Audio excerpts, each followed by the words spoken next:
from Professor DeVec, and over the next hour or so, I have the task to work with you to think a little bit about techniques for exploring architecture, representing architecture, selecting architectural decisions, finding ways to enumerate and evaluate, and especially to compare these different important decisions we have that help us to establish architecture.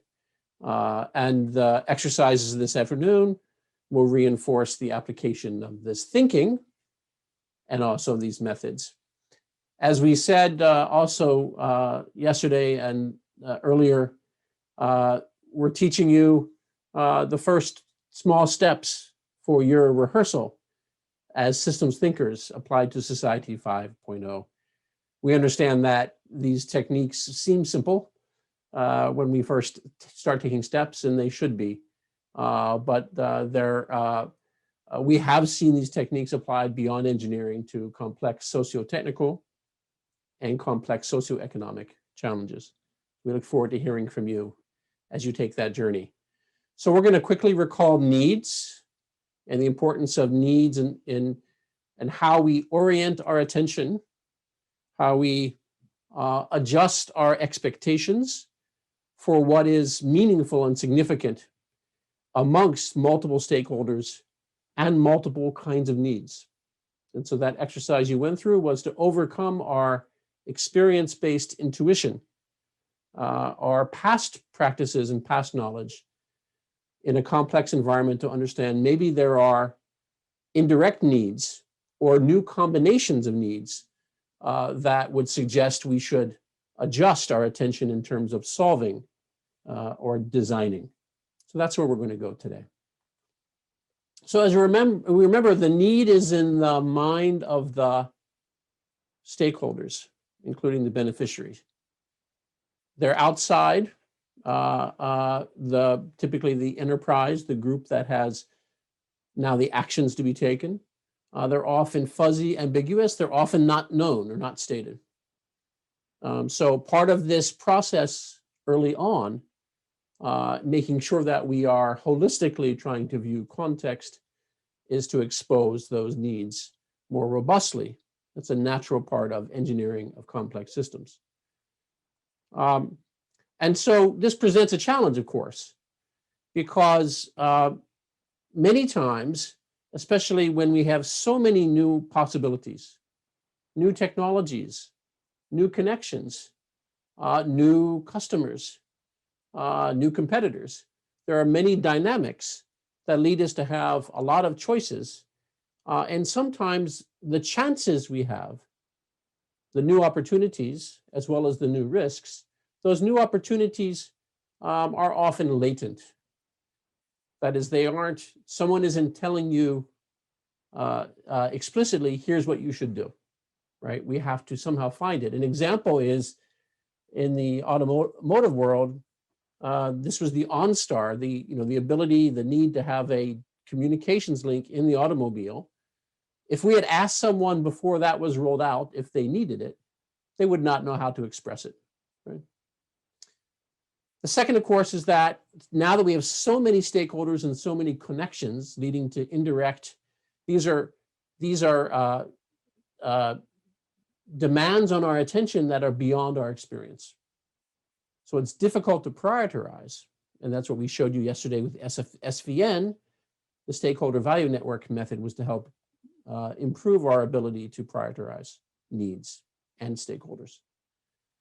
And finally, because now we have all of these indirect links, much of the value becomes beyond the direct transactional value that we are used to. Perhaps you know this image. This is a sad story. This is in Puerto Rico. This is the Arecibo radio telescope, which recently, you may have seen in the news, has fallen in disrepair. And so we can ask, what's the significance of that failure, of that disrepair, of that loss of function? It is certainly a big failure for science and for the direct beneficiaries. But even more so, it's a huge loss for the people of Puerto Rico. There are many, many indirect stakeholders that really rely on that. So this is what the challenge is, and you are all very familiar with these class of public policy problems. But let's start again with foundations, with vocabulary. What is an architecture? We know that word. We use that word architect. We think of a grand building, a famous architect. But as you've noticed, that is not precisely what we mean in this case. So our definition, coming back to the root of a system having function and form that are responding somehow to generate value, which satisfies a need, we're going to say that architecture is the embodiment of concept. Concept. We'll come back to that. It's the allocation of function to form. How are we going to, through this architectural approach, associate function to form so that as a total entity, the emergent property delivers value, and delivers value potentially in multiple ways. But the architecture is how we are arranging that. Think of it as a pattern. So architecture is not the function, it's not the form, it's not the function and form, it's the degree that we associate the two. It is a mapping of concept from function to form. And I'll show you a few examples. And great architects do this, both building architects and other architects do this, especially with experience, almost by intuition. There can be a craft, but so the concept is something that's quite interesting. So an architecture consists of function related to concept to form, right? It's not the function by itself, it's not the form itself, it's the pattern in which they relate. Now, the other key word here that you see is that once we have form, that is how our system is instantiated in the real world, right? It's the jinkobutsu, right? It's how it becomes embodied in our physical world. That it also includes definition, rules for how things are connected, assembled. And of course, those interfaces are not only structural, sometimes they're more than that. So we'll come back to that. Okay, that's a simple, but I think philosophically heavy definition. Let's start with buildings, where the word architecture is more comfortable. Here I see two models. They're a digital twin of sorts, maybe not very robust, but they are two models of a 2D drawing of two houses, two homes. On the left, if I look top down, so this model doesn't tell us everything, right? Not every decision about this home, not every detail is shown here. Only some things are shown. That's a hint. So what's shown at this higher level of abstraction?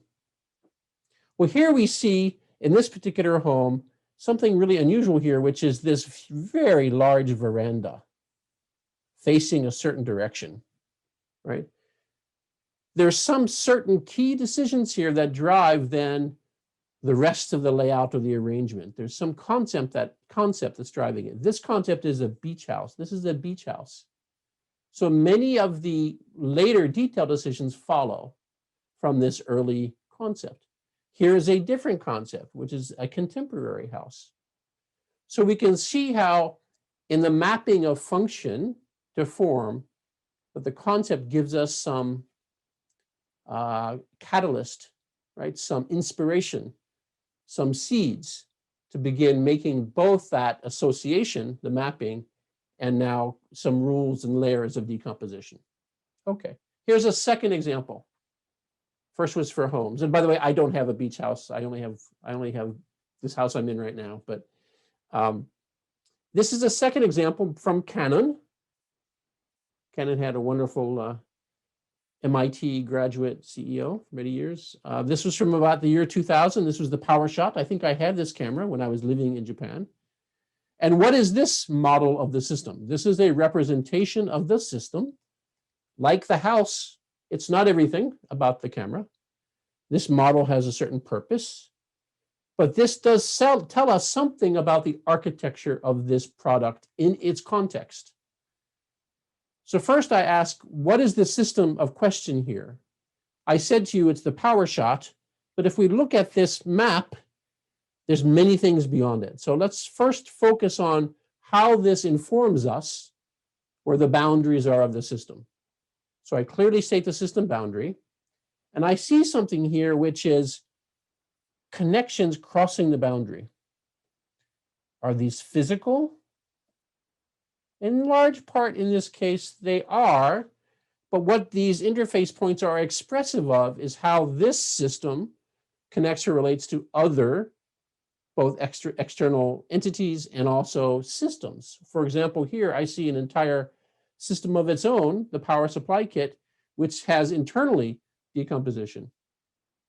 So as we were discussing yesterday, what is interesting here is that as a system, given its function, providing value to satisfy the needs of beneficiaries, how then does that function in its organization relates to the form? And we are going to have to make decisions about decomposition of form, of how this breaks apart. But we're doing so in a way that helps us to see how that, in the end, delivers and flows through and delivers to function and therefore to value. Okay, so that's, I've given you two examples of some views of the way we think about architecture, but let's keep going. Now, there are many ways to engineer, many ways to design. What we're referring to here today is conceptual design early on, where we're starting from needs, and we're trying to organize in response to those needs a system, okay? And then that is inherently a mapping from function, that is desired or intended function, intends to function, form. And like all great work, it's layered and iterative, right? That's natural. Now, there's also reverse engineering shown here, and this is a slide from Professor DeVec. And not only reverse engineering, we can think of anthropology or archaeology, where we know we have existing form. And given the existing form, we're trying to understand what is its function.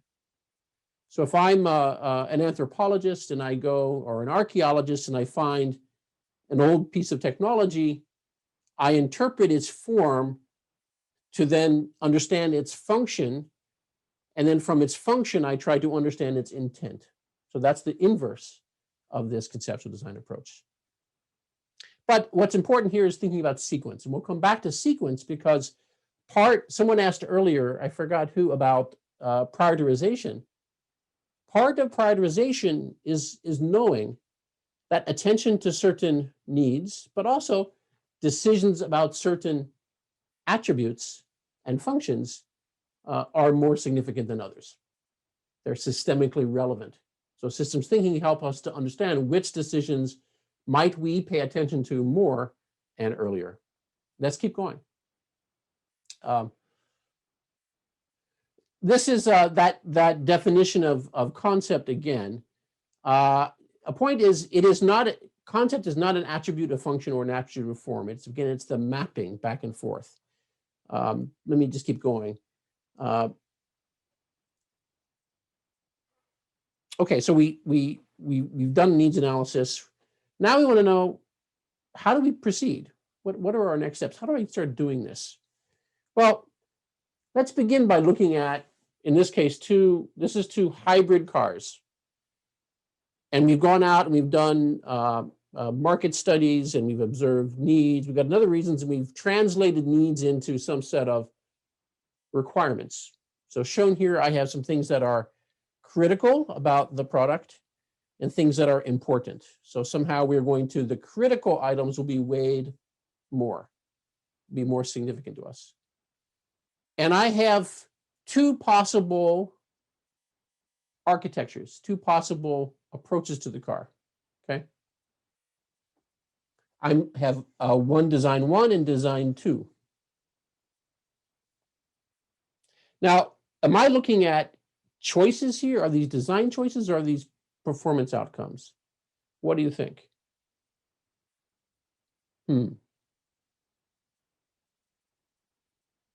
What do you think?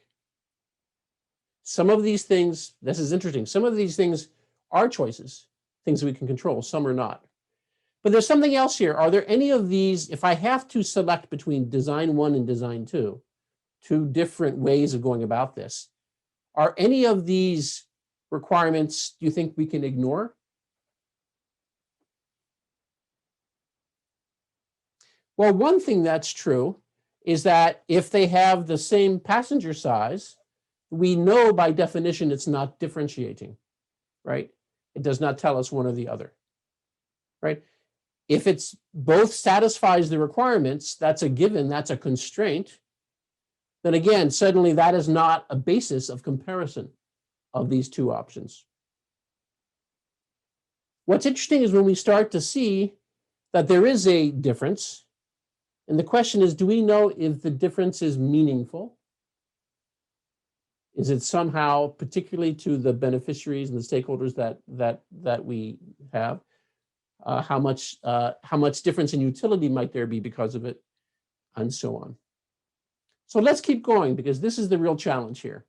The challenge is as we begin looking at different ways to map function to form, to generate architectures using concept, when we generate them, we then need to understand how might they perform and how will we select amongst them. Let's keep going. And there's many decisions we might have to make. So this is an example for those of you who've not had a chance to work in an engineering industry. This is a very simplified example of a typical product development process. This is from an electric utility. Actually, it's a gas and electric utility, one of the largest in North America. And this is the highest level, what we might call level 1 view of the way they make decisions and architect projects. In this case, a project could be building out a transmission and distribution gas pipeline over hundreds of kilometers. It could be now moving towards a more distributed supply of electric. But what's important here is that across each phase or stage of development, there are many different actors, both in engineering, and this is engineering shown here within the walls of that office, but all along the way in the Honsha, in the main office, in business planning, in operations, in safety, construction. So there's many, many different people who are involved and have decisions that are related that have to be made. So this is really daunting. Maybe I'm convincing you not to be an engineer. There's so many decisions to make, so many actors. Let's get a handle on this together, because I think we can.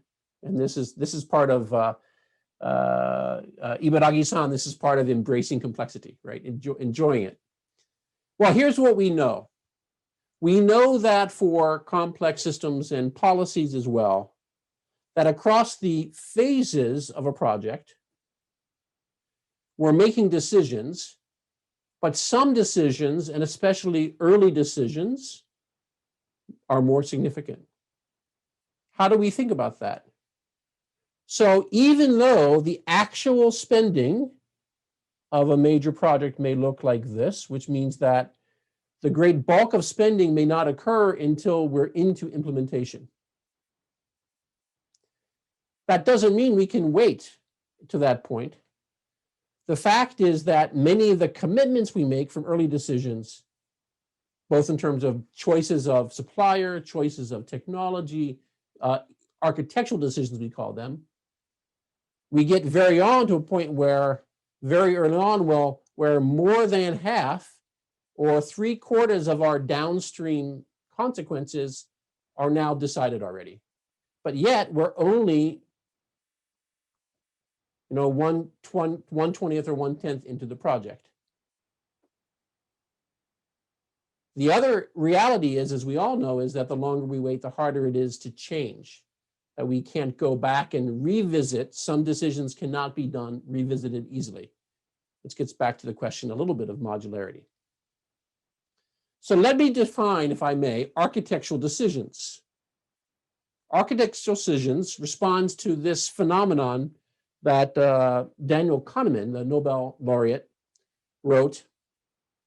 We have no reason to expect the quality of intuition to improve with the importance of the problem.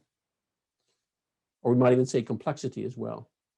Perhaps the contrary, high-stake problems are likely to involve powerful emotions and strong impulses to action.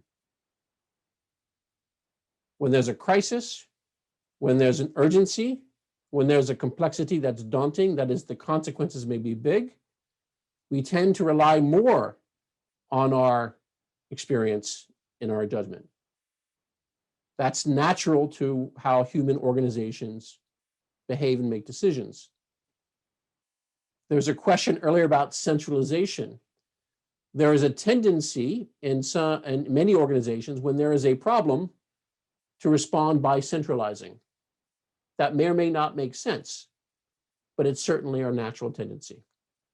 So what we want to understand, if we're lucky by experience, but otherwise using systems thinking and approaches, is that there's a subset of design decisions that are more impactful.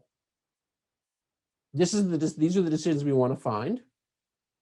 And these decisions in combination show us a set of options or architectures that are meaningfully different.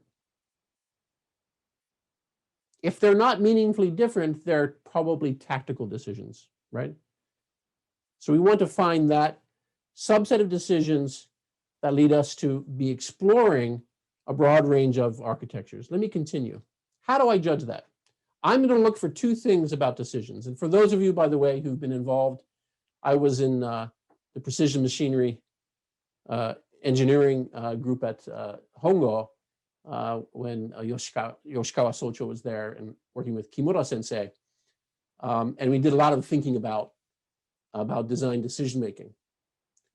And in this case, we want to ask, of all the decisions we could make early on, is the decision sensitive? That is, for the performance metrics we care about. Wait, what performance metrics? That's what we talked about yesterday, right? There are some things that we are saying there are values, functions, and needs that we're going to pay more attention to because they are topologically relevant. But there's another issue, and that is in the implementation of these decisions, some of them are more connected. This gets back to Ali's equation of complexity, right? Some decisions are so topologically connected, even though the decision by itself may be not so impactful, if I make that decision as a system, it is highly impactful. So how can we pay attention to not only the sensitivity, but the connectivity of this decision to other decisions? And one way to measure connectivity is to understand that downstream, much later, how difficult would it be to undo the decision? Is the decision reversible without causing many other decisions to also have to be done? Okay, so let's take that forward. These two things we want to understand, sensitivity and connectivity. So here's an example from an airplane. We like airplanes, obviously. But this is a set of decisions. So we say, okay, we're building an aircraft. Let's say the next regional jet or full jet. So we're in Nagoya talking to Mitsubishi Juko, and we say, okay, we have to decide what's the wing shape, what's the horizontal tail, how many engines, and so forth. So these are a long list of decisions that are high-level decisions that we want to make. What we want to understand is, amongst these decisions, can I boil them down to fewer that allow me to have a model of the system that is going to be representative systemically, but I still had to make a choice to not do everything, as someone asked earlier. Now, there are many techniques for us mathematically to look at this correlation, but this is the general principle. So I'm going to choose the subset up here that are more sensitive and more connected, because we know that those decisions are decisions that are much more significant for us to deal with. Okay, so next I'm going to introduce you to, we'll do a practical example. to enumerating and evaluating. And I thank the translator for finding these words. But very simply, to enumerate is to generate. That is, we're simply going to create a set of all of the possible architectures somehow, okay? And what's key to enumeration is that some of these are maybe not feasible. They don't make sense, right? I can't decide not to have two wings and so forth. There's another aspect of this, which is to evaluate. That is, given a particular approach, a set of decisions, how do I understand or try to predict that it is performing a certain way? So let's get into it. We're going to use something called the morphological matrix. And another Swiss, I think, Ali Zwicky, who was an astronomer, developed and promoted this technique, a physicist. And this is a way of exploring the decision space. And the way that the morphological matrix is organized is I have, for a given set of decisions in a system, I have a set of decisions. So I have to understand factor A, factor B, and factor C. For each of these factors, I may have alternatives, for A, B, and C. So for example, I could say for factor A, I'm going to select alternative 2, for factor B, 1, and factor C, 3. Now, the reason I do that is I understand that each combination, I select one from each row only. For each combination, I've now generated one possible architecture or solution. I'm going to, by looking at each of these, I'm going to enumerate all possibilities. And that was how Zwicky was brilliant. He said, we can think about the space, in some sense, the mathematical space of possibilities, and try to judge something about its pattern. So if in fact there are 3 alternatives for A, B, and C, I could say that's one alternative. Here's another alternative. Oops, pardon me. Here, here's another alternative. I could enumerate them. There are 27 possible architectures I could enumerate if all of them are feasible. Okay, so let's talk about a pump. Here's a practical example. I have 3 architectural decisions, 1, 2, and 3, shown here on the right. The first decision is, what mechanical action will we use for the pump? The second is, how will it be primed? And third is, what operating conditions are we going to have this be? Okay. Notice that not every decision has the same number of options. Now, if the decision only has one option, if it has no options, it's not a decision, right? If it has one option, I don't think it's a decision either, right? So for this to be meaningful, there has to be 2 or more options here. And let's say we say, okay, I want to understand. Right. Yes? Yes, Ali. I just wanted to interject quickly. If there's only one option and the other option is don't do it, then I think the do nothing option is an option. Yeah. Yeah, exactly. But if it's baked in by default, then I agree with you. It's not an. You would take it off the list. Yeah. Yeah. Yeah. It is. Of course, policy people know this well. The do nothing option is always an option, right? I mean, that's especially when you're trying to do something in a public environment. To be evaluated, not to be chosen per se. So let's say we choose rotary, externally primed, and submersible. That is one architecture, one approach that gives us a concept for this particular product system. Okay, so when we do that, each of those, that's one architecture has been selected here, picking 1, 1, 1. Okay, that I'm showing now on a performance trade space. Why is it performance? Because I'm looking at these axes are in, this is a kind of cost and horsepower. So these are metrics of performance that were selected. And by evaluating that particular alternative, each red diamond on here is a differently enumerated architecture. The reason we're doing this, and the reasons Vicky originally did this, is we want to understand how to compare them.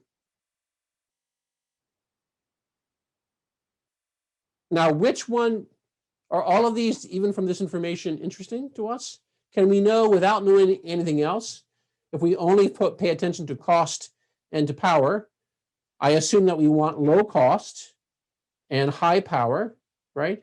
So that means this is better. Down here, we call that the utopia point, right? That's where we want to go to. It does appear right away that some of these options aren't as good. We'll come back to that notion of Pareto dominance in a few slides. But this is why we enumerate, so we can compare. All right. Now, as Ali and I were discussing a second ago, not every, because it's daunting, right? You don't have 3 decisions. You usually have a bigger set of decisions, let's say maybe 9, but many options. So the combination gets quite large quickly. And especially in an environment without stable experience from a career, right? You know, the understanding all those 30,000 million options is beyond the cognitive capability of the designers or the architects. So one reality is, and this goes back to modeling, some of our models are physics-based, or they help us to understand what is meaningful and possible a priori. So this, I can say that if I choose the front, by making that decision, I've already begun to constrain the feasible trade space. That is the number of architectures. So in this case, the decision C is related to decision A, and all 3 options are still possible. However, if I choose the rear engine placement, that now limits my possibilities. So the 2 ideas, the decisions do affect each other, and can, based on what is selected, reduce the trade space. And also this implies, if you are searching, that the sequence of decisions can also be significant, because the sequence of decisions can lead you to not explore if you aren't fully enumerating. Okay, so let's come back to this. I hope that gives you a slight idea. We're going to give you an example in 2 slides to work through together. But what's important about architectural decisions is that they are decisions within our control. An example would be if someone says, I have decided that this is going to be the best-selling car ever, and it's going to have 500 miles per gallon, right? So things that are, even whether they're fantasy or real, but if they're metrics and outcomes, if they're an emergent characteristic, they are not a decision, right?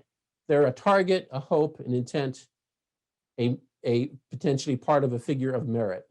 Okay? There are other aspects that even about defining what is the system that are goal setting for the system that also would not be included.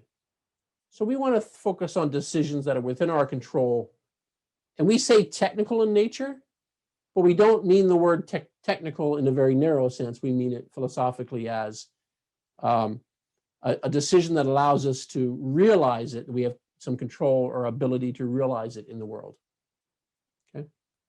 So we'll do a quick example. I know when I lived in Tokyo, it only snowed 5 or 6 times over 12 years, significantly. But some of you may be from Tohoku or Hokkaido. So we had an amazing weather event in 2015. Ali and I were teaching together that year.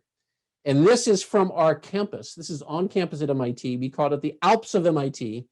This is a dormitory that has, I don't know what you think, 20 floors here, Ali, maybe something like that. This is a quite tall dormitory hidden behind the Alps. So the snow from campus was all piled into our sports fields.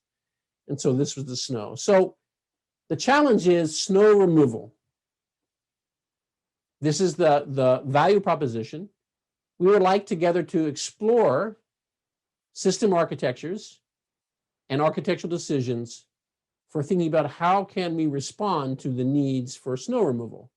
So the SPS here, system problem statement, is to maintain open access to my home. So that's the value statement. By keeping the driveway clear of snow. That's the function. And then using an efficient snow handling system. So efficiency gives us some qualification, but this is something about the form. Okay, so that's the SPS. That's a given for us. That was handed to us. And we have a stakeholder who's reminding us in their own language what their needs are for. Right? Okay. So remember, architectural decisions are important decisions so that we can generate many alternatives. There's some guidelines we're not going to go through today in this lecture, but I'll leave them here for you. But we don't want too many. And we do want decisions that are somewhat different from each other, or even sometimes in tension with each other, okay? Because their combination leads to meaningfully different points. So let's try it. I'm going to look at the chat window. I don't want to take a breakout given the time today. And I think, Ali, they're doing a morph matrix later today. Is that right? That's correct, yes, in exercise 4. Good, very good. So you'll do this together in the afternoon with the TAs. But let's say, I'm going to give you a hint here. I'm going to give you 2 hints. That 2 decisions we might think about for this SPS, right, could be how do we handle the snow and what energy source do we use? Can anyone else just take a moment, think about what other decisions you think are architectural?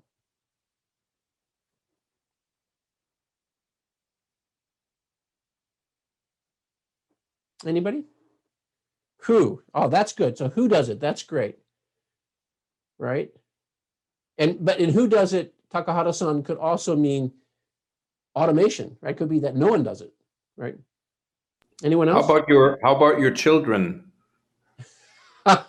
Child labor? Yes. Any other thoughts?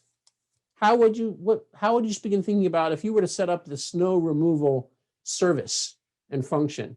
What are the other things, decisions that have to be made when it happens, right? So there could be something about responsiveness, right? What is the response time? Is it something that for whatever reason can be done? Yep. Anything else? Who and when? Now, one thing I want to remind you is that we're talking about, I'll call them technical decisions. Decisions that are part of our solution space.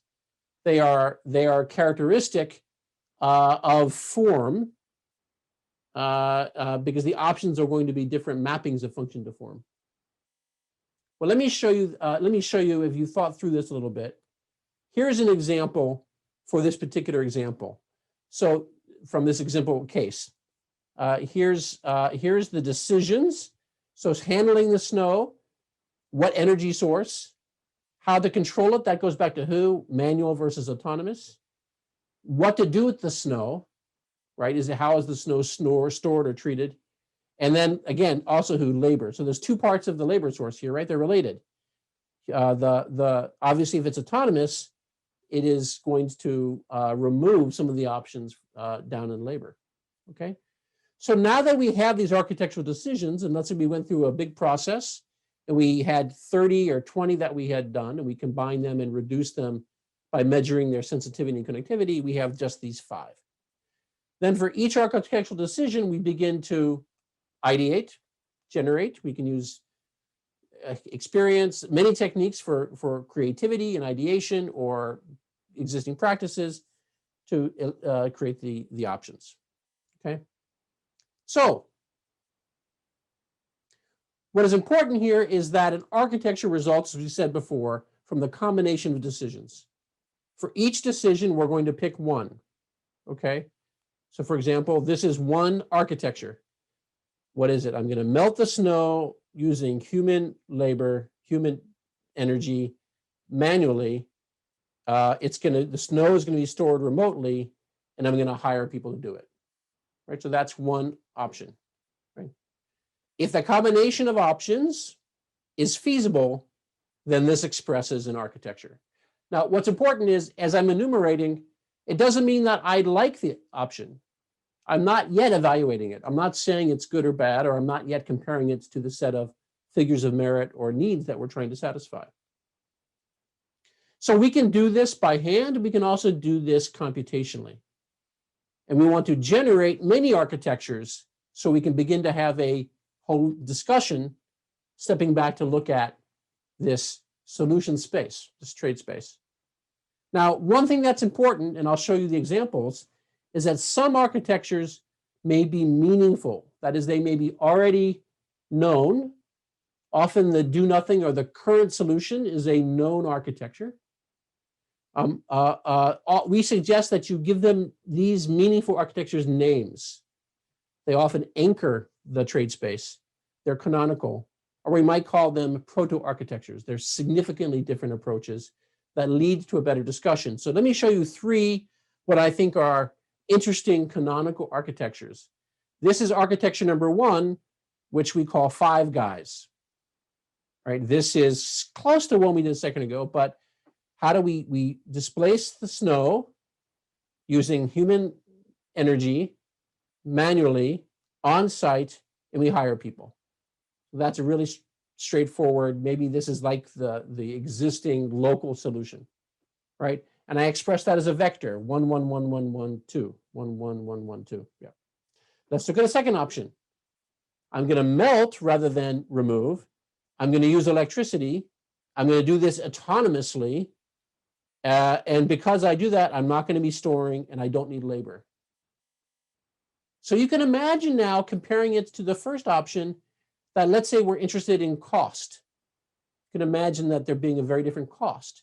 But what about scalability? So there's certain of the ilities that Professor DeVec mentioned that might be later when we compare these, one might perform with the other. But as I generate them now, I'm enumerating these architectures. I'm not yet judging them. I'm just generating them, okay? And then here's another one called Snow Mover, which is using a gasoline, manual on-site hiring helps. It's very similar to the first one, but slightly different. Okay. So the key takeaway from these last three slides is that by combining different options, we are generating fundamentally different approaches, right? We're seeing different architectures that are meaningful, which may be driven by different concepts. Now, Ali, I know the time is waning. I guess I can have maybe 5 or 10 more minutes, I hope. But you know, I think I have 5 slides left. But yeah, Ali already mentioned I think this. it's fine, Brian. There's no rush. Okay, good. Let me stop for a second before we get into now. I've covered enumeration. Now I want to switch to evaluation. Any questions for the moment about morphological matrix and the enumeration of architectures?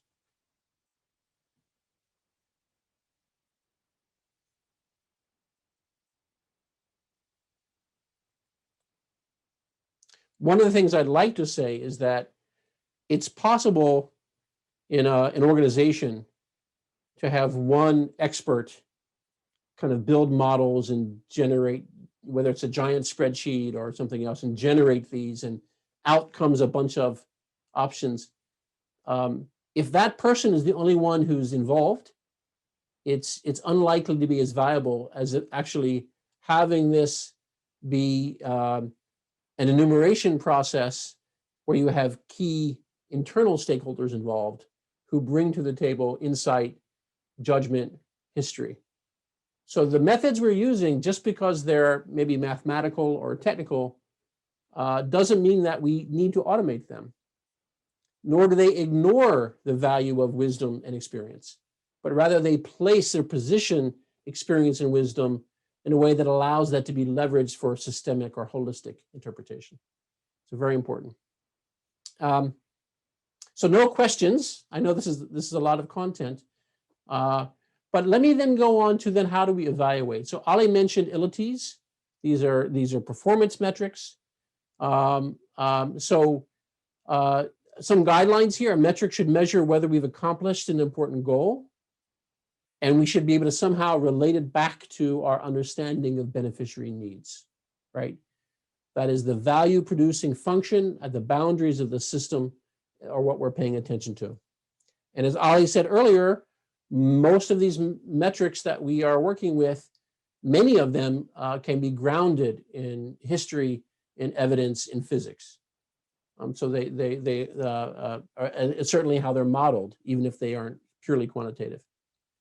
And we think about figures of merit of those subset that are going to be used to compare the system. So let's take a look at 3 performance metrics for this particular snow removal example.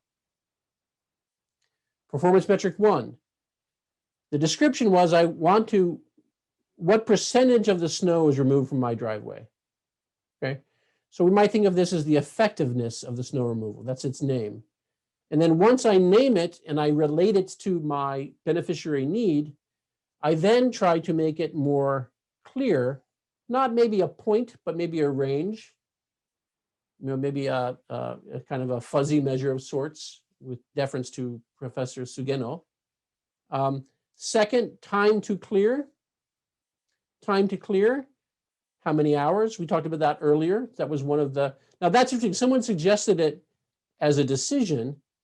What this suggests is it's not a decision, it's a performance metrics.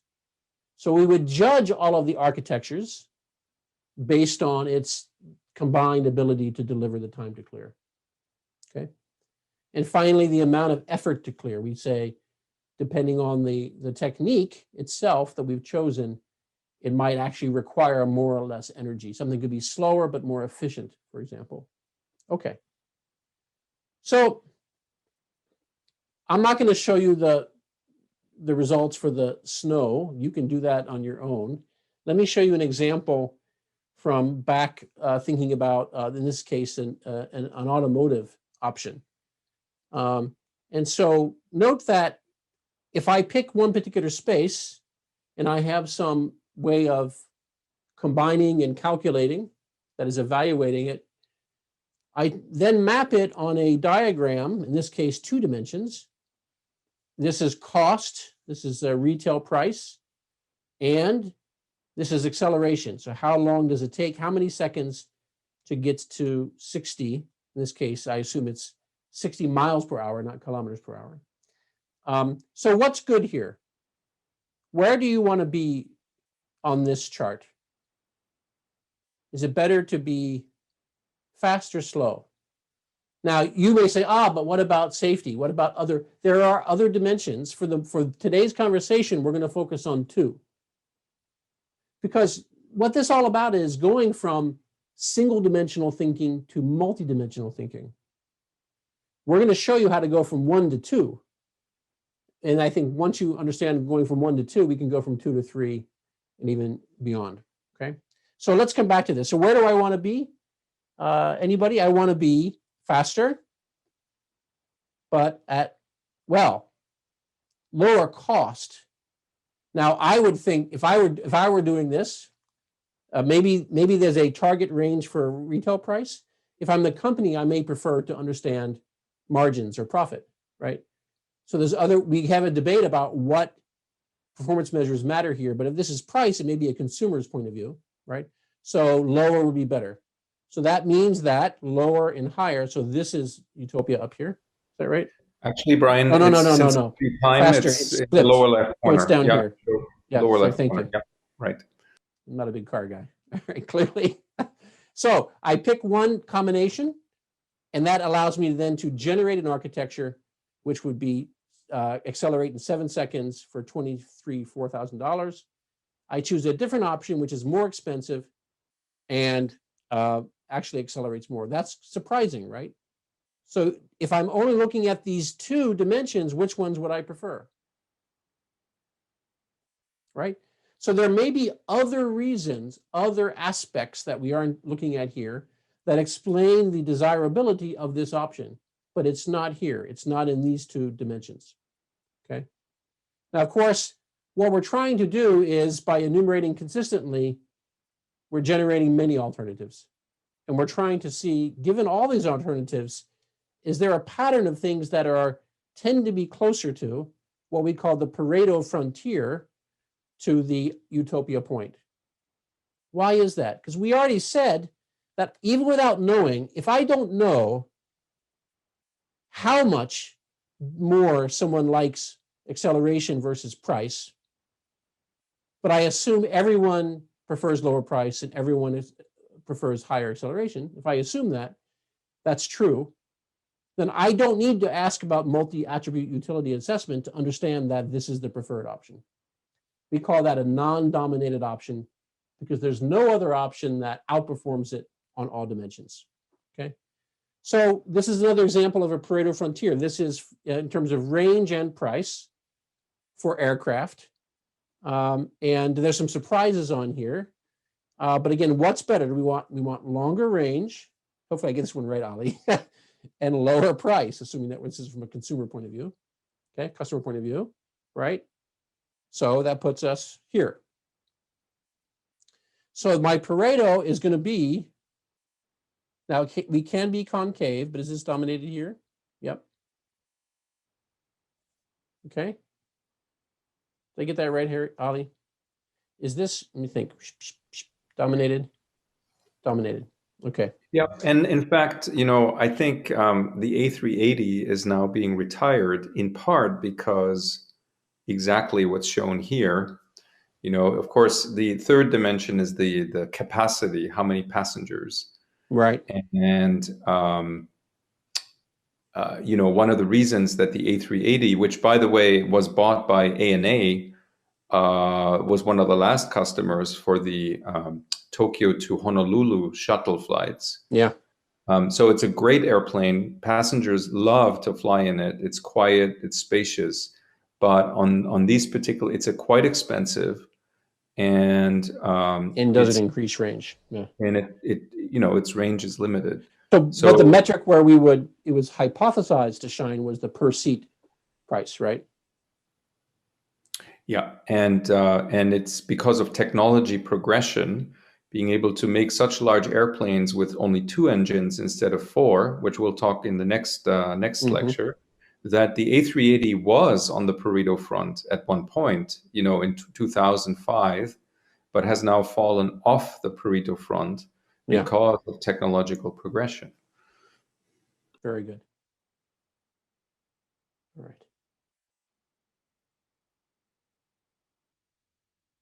So the final thing I'll wrap up with here is that as we do this, again, for all systems thinking, is that we dive in, we dive down, we try to overcome our experience-based biases, and then generate, and then step back, and as a group look for the pattern. In the same way that for the stakeholder value network, what is significant is how the indirect relationships lead to a systemic phenomenon. It's also true here. But it's not just I'm going to compare each dot. I want to ask myself, what does this set of architectures tell me about all the possibilities? Is there a pattern? Is there something I can learn in this early systems architectural study about what sorts of architectures, what concepts may be more fruitful for us as we move forward? And so in this case, one thing we can see right away is that along this Pareto frontier shown here, that they were all front-wheel drive cars. So that's a real insight, okay? We can also look for clusters of things. We might say, what is it about these 3 clusters that tell us something about their tendency to be affecting price or affecting acceleration? So in this case, I have a typical car, and if I add a turbocharger, it moves, all the turbochargers are moved higher in price, but acceleration. And then in the second one, I add increase the turbocharger or somehow make the turbocharger more efficient, right? So we can now begin to see a pattern of how options in the architectural decision affects the population of architectures in our solution space, not just one at a time. And that these are usually very, very fruitful insights that overcome, as Ali was saying, things have changed. And the vice president of engineering or of sales may have intuition based on their experience, but we might have to re-examine and relook at how changes in technology, but also changes in demand move the trade space. Okay, very good. So this last example I'll show you before I wrap up is from agricultural equipment. We're really lucky to have a large number of students from John Deere and from New Agriculture, which is becoming an incredibly advanced, technically advanced industry, as you well know. In this case, Utopia, There's a combination function, a utility function that has utopia at 1 and cost, so 2 high-level performance measures here. And one thing I can say, so we've generated this is for harvesting equipment.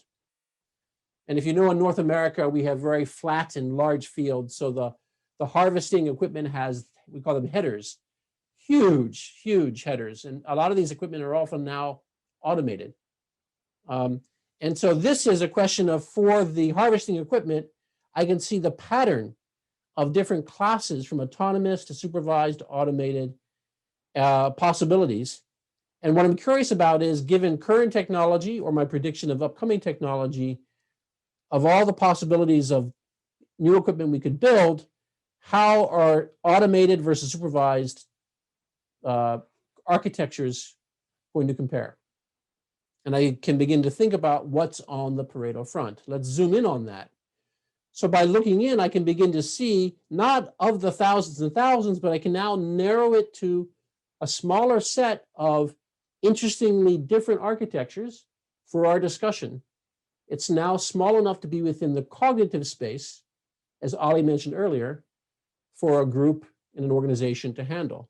And so we can now talk about representative sets of different solutions, and now we can begin having an organizational strategic discussion that's been informed, though, by a systems model.